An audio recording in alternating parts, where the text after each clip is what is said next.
Hello, everyone. In the last post, I wrote about the AlexNet architecture. Today, I'm going to show you the implementation of it in Pytorch. So, like the previous code video, we'll import the important libraries first, which is torch, torch.nn as nm, and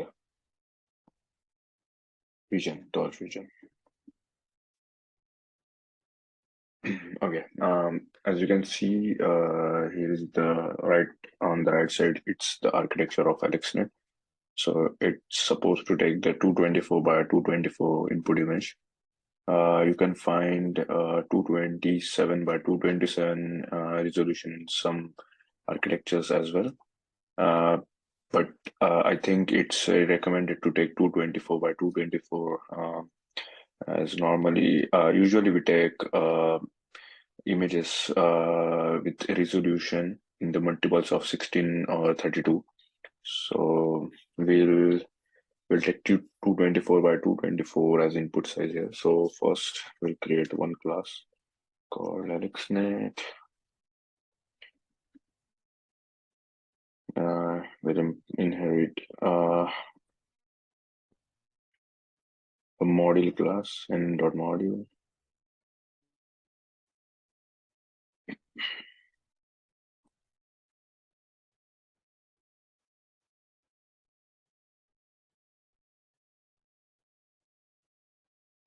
Okay, we'll initialize the constructor. Here I'm taking num classes as parameter. And in the paper, they have mentioned 1,000 because they've trained it for the ImageNet data, which has 1K classes. So, but we can take 10 or as many as we want as per our data set. So, but I'm gonna take here 1,000. After that, we'll import, we'll include the super and init method of the parent class. Okay, after that, okay, so here we are going to divide the architecture into two parts. One is the feature extraction part, that is the convolutional base, and one will be the classifier part, all the dense layers. So let's first create the feature extraction part. So we'll take the sequential.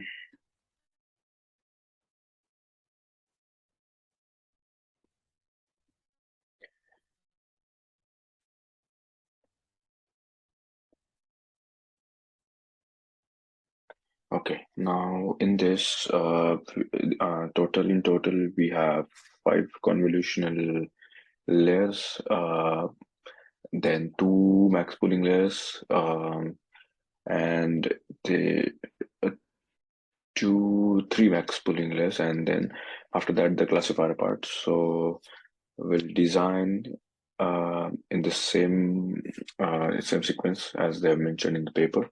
So first we'll have the conf 2D.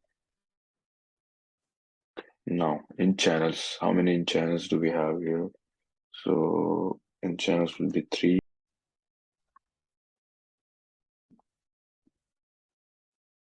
And size 11. Stride is 4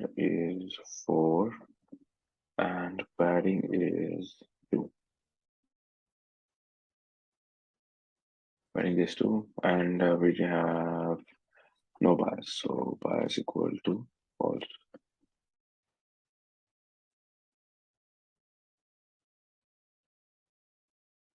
All right. Next, we are passing it through the ReLU.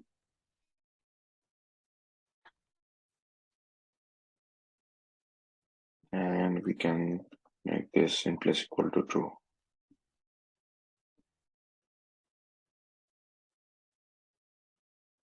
Okay. After that, we have our first max pooling layer. So max pool 2D. Then in this kernel size we have is 3 and try 2 and padding 0. Try 2 and padding 0. So here we can see. Okay. So how do we figure out the output dimension or the output resolution of our output dimension of our feature map? So there is one formula that we can use. So it's like this: I minus k plus I minus k plus 2p. This whole divided by stride, and I think n plus 1. Okay, so here so the I is the input size here. K is kernel size, and then P is padding. S is stride.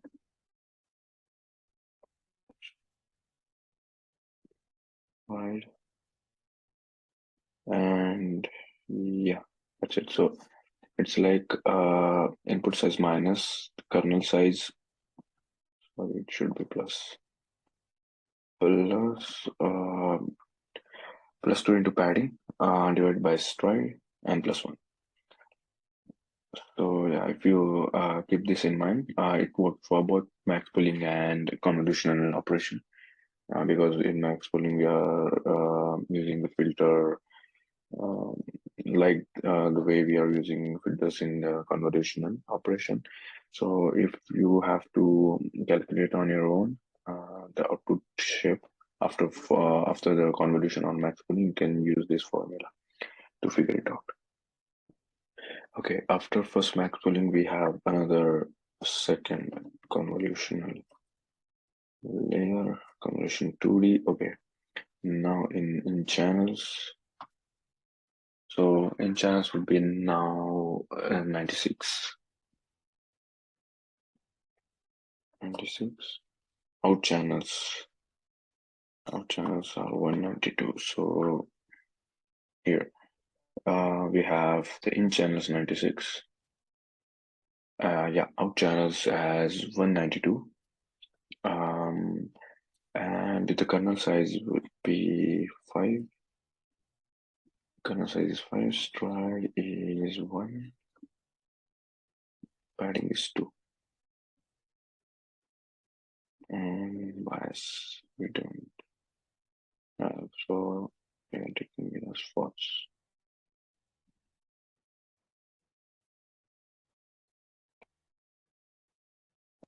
Okay, after that, again, we are passing it through a railing activation.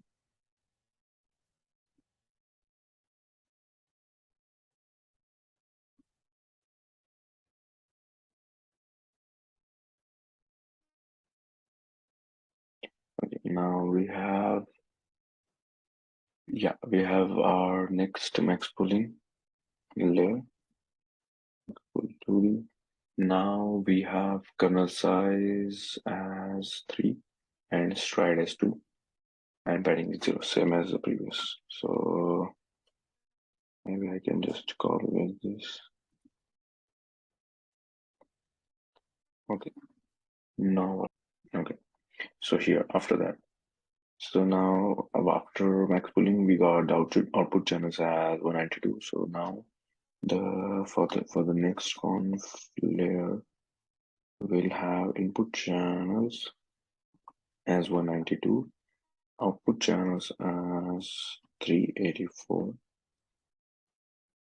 and the kernel size is 3. Kernel size is 3, stride 3, 1, and 1. So the stride here is 1, and padding here is also 1.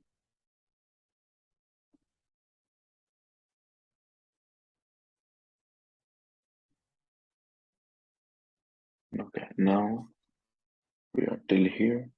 We got output channels as 384, and input channels for this one after max pooling are 192. Now, next thing is the second convolutional layer. But before that, we'll pass it to value with n plus equal to true, and after that, now we have our next convolutional layer. So for that, we have input channels as 384, output channels are 256. Yeah, output channels are 256 with the kernel size 3. The kernel size 3, stride 1, and padding 1. And after that, again the bias. Sorry, false. Okay, now second convolution layer is done. Second, as in total, the fourth one. Now, again, we are passing it through ReLU.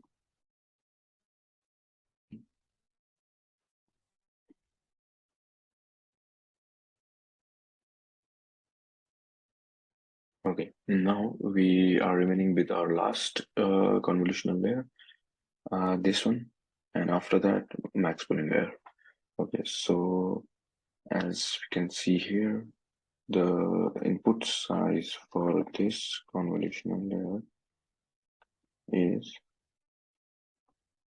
256, and output size is the same. Output channels would be 256 with kernel size equal to 3, stride 1, and padding also 1, and bias equal to false. Okay, after that, again, non-activation, value, and this is last max pooling layer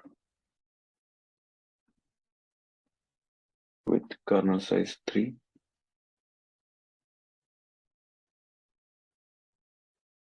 kernel size 3, stride 2, and padding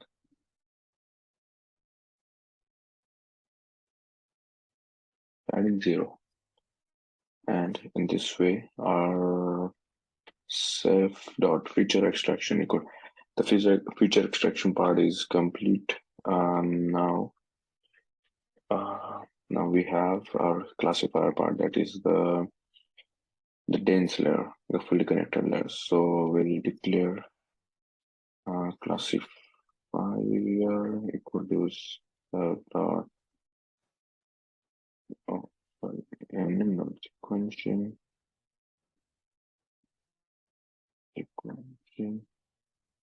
now for the classifier part. First, we are applying the dropout with probability of 50%. Okay, after that, we have our first linear layer, okay, with in features is equal to 256 into 6 into 6. So after this max pooling layer, we had the input channels as 256, and after max pooling, we kind of make it dense, make it flatten. So uh, we are taking here 256 into 256 into 256. Sorry, 256 into 6 into 6. And output features are like here we can see 4096. 4096, sorry, 4096 are the output features. Okay. After this, we have again the value activation.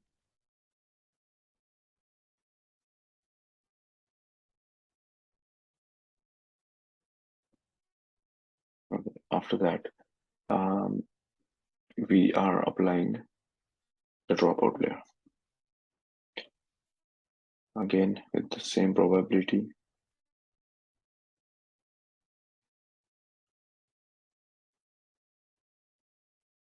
Now, after that, here comes our second linear layer with in features equal to 4096.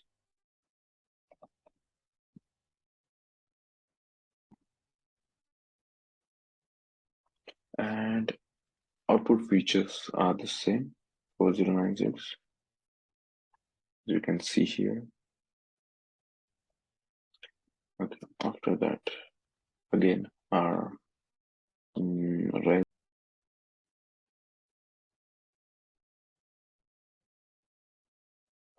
Okay, now after that, our last, the final linear layer, which is our output layer, and the input features are 4096, 4096, and output features equal to num classes. And our classifier part is done. Now we'll call the forward method with our input as x. So now first our input will go through our feature extraction, and that is self feature extraction. After that, what we'll do is we will change the shape of our input, and I will show you how. So x equal to x dot view, and x dot size equal to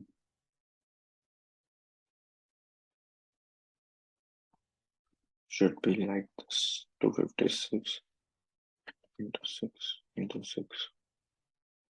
And after that, finally, we'll pass our input through our classifier part, and finally it will return the output. So this is pretty much our architecture. Now we'll just quickly check. We'll create one random input and we'll pass it through our AlexNet, and we'll see what output and how it gives, how it processes the output, and also the summary of our architecture. So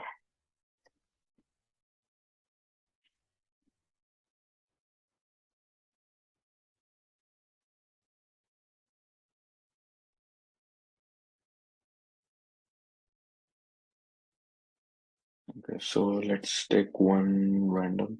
First, we'll call our AlexNet model.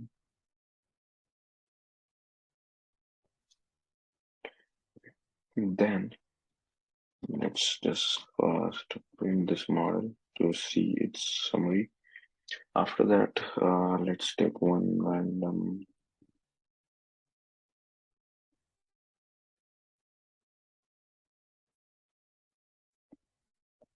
Okay, random input, maybe something like 8 by 3 to 224 224.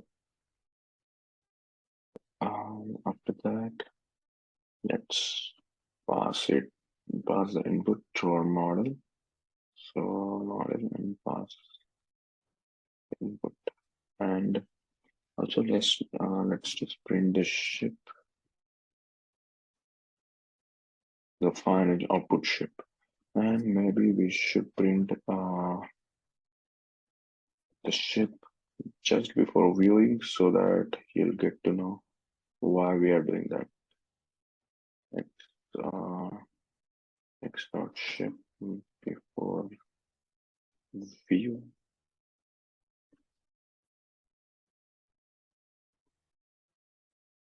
X dot ship and same after view.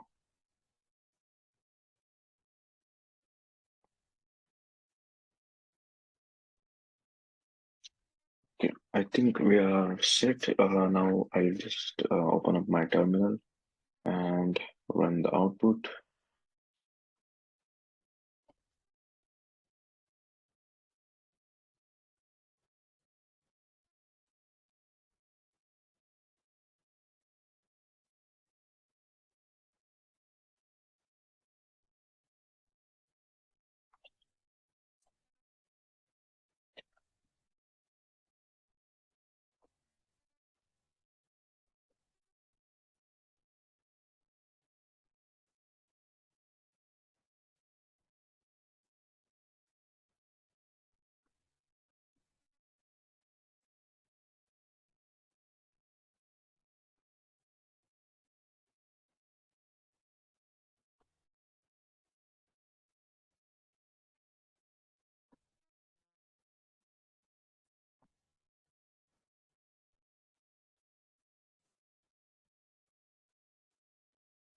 So you can see the feature extraction summary, then the classifier part, and so as we see here, the tensor size before view was 8 into 256 into 2 into 6 into 6. So we just flatten it into 2 dimension, and we made it 8 by 9216. And as you can see here, we got our final output as 8 into 1000 because we had 1000 classes.